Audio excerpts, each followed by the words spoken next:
Hello दोस्तों, मैं राधा सिंह अपने ऑनलाइन लर्निंग क्लासेस में आपका स्वागत करती हूँ। मैं आज फिर से बीएड द्वितीय वर्ष का फर्स्ट पेपर लेकर आई हूँ। फर्स्ट पेपर है भारत में शिक्षा प्रणाली का विकास एवं इसकी चुनौतियाँ। इसका कल first paper first lesson complete हो गया था और आज सेकेंड लेसन लेकर आई हूँ।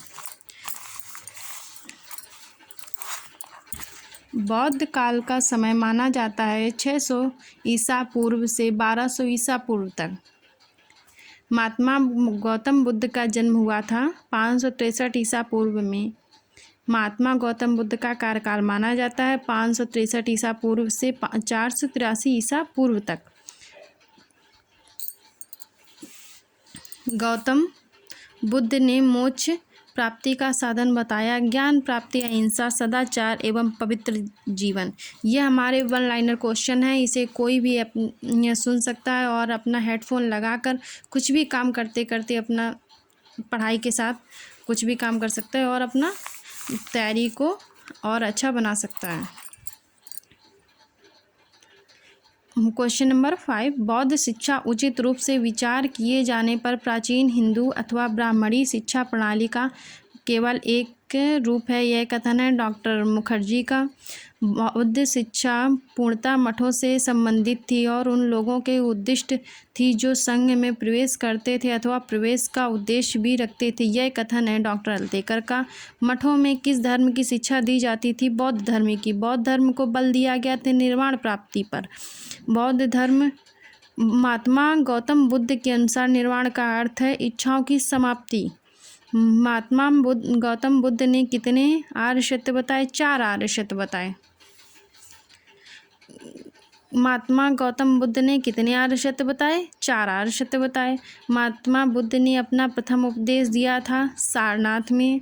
बौद्ध शिक्षा प्रणाली पर नियंत्रण होता था। बौद्ध संघों का नियंत्रण।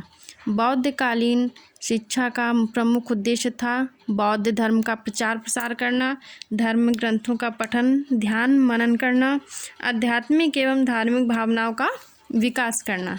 यह हमारे तीनों कथन सत्य हैं।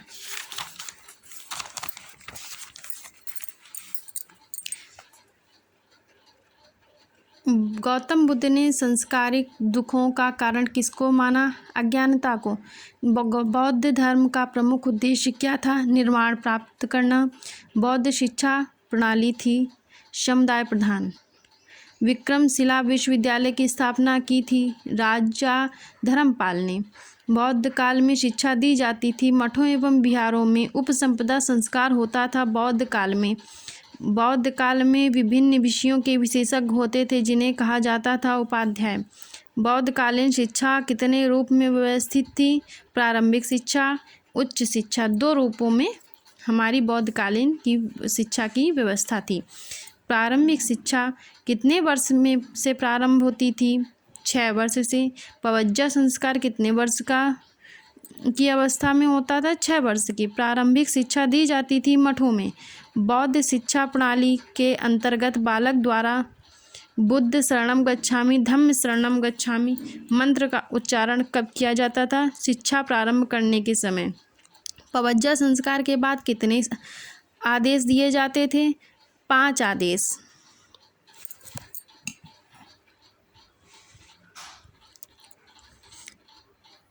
प्रारंभिक शिक्षा का मुख्य उद्देश्य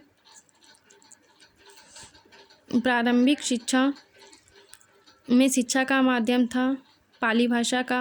उच्च शिक्षा में अध्ययन की अवधि कितनी वर्ष थी? 12 वर्ष। उपसंपदा संस्कार के बाद प्रारंभ होती थी उच्च शिक्षा। बौद्ध काल में मुख्य शिक्षा की संस्था थी विहार।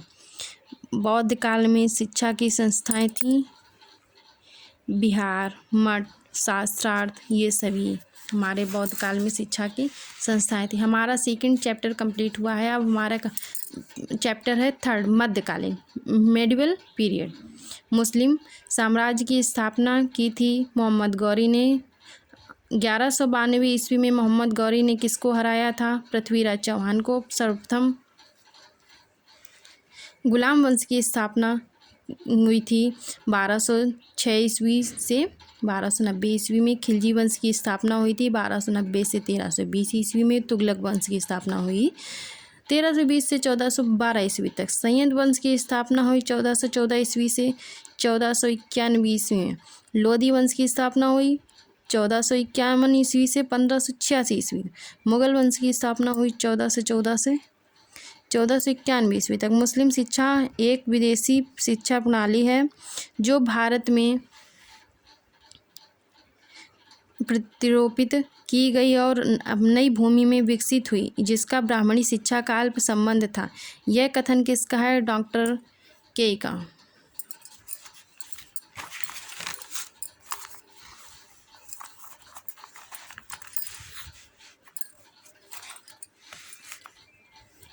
भारत का पहला मुसलमान शासक था मोहम्मद गौरी। किस युद्ध के मुस्लिम शासन का श्री गणेश हुआ? तराइन के युद्ध में। तराइन का युद्ध किस सन में हुआ था? 1192 ईस्वी में। मोहम्मद गौरी तथा पृथ्वीराज चौहान के बीच कौन सा युद्ध हुआ था? तराइन का युद्ध। भारतवर्ष में इस्लामी शासन कब तक रहा था? 1200 से 1700 ईस्वी तक। मुस्लिम कालीन शिक्षा का उद्देश्य था मुसलमानों के ज्ञान का प्रसार करना, इस्लाम धर्म का प्रचार प्रसार करना, मुस्लिम संस्कृति का संरक्षण एवं प्रसार करना। ये हमारे तीनों कथन सत्य हैं। मध्यकालीन भारतीय शिक्षा को किस रूप में माना जाता था? मुस्लिम कालीन शिक्षा को मध्यकालीन शिक्षा दी जाती थी मकतब में।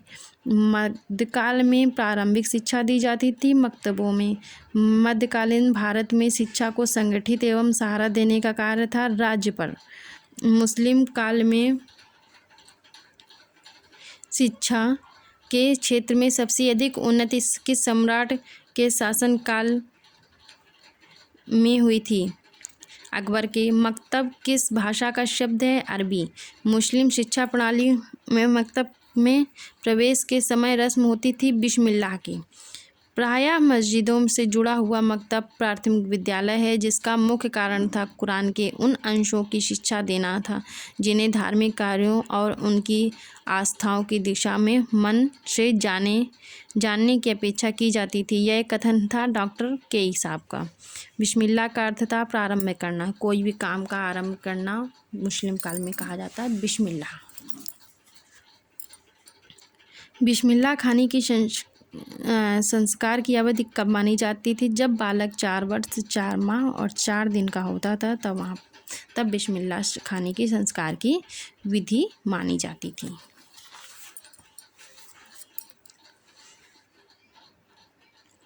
माँ बाप के द्वारा बच्चों को दी जाने वाली सभी भेंटों में उदार शिक्षा की भेंट सर्वोत्तम है। यह कथन है मोहम्मद साहब का। दान में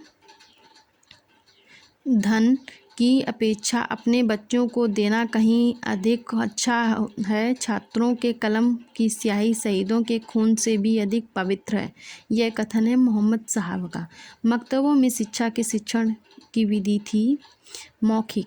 मदरसा शब्द किस भाषा शब्द से लिया गया है? फारसी भाषा के दरस शब्द से। मदरसे उच्च शिक्षा के स्कूल थे। वे सामान्यतः मस्जिदों और दरगाहों से जुड़े थे। उनमें से कुछ विश्वविद्यालय के स्तर के अनुरूप उन्नति कर गए थे। यह कथन है डॉक्टर के का। मदरसों में किस प्रकार की शिक्षा दी जाती थी? उच्च शिक्षा।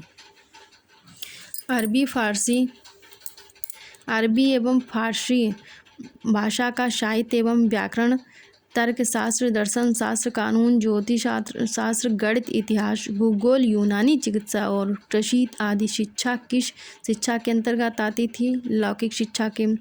धार्मिक शिक्षकों को समाज में उच्च स्थान पर यद्यपि उनका वेतन अल्प था तथापि उनको सार्वजनिक सम्मान और विश्वास प्राप्त था।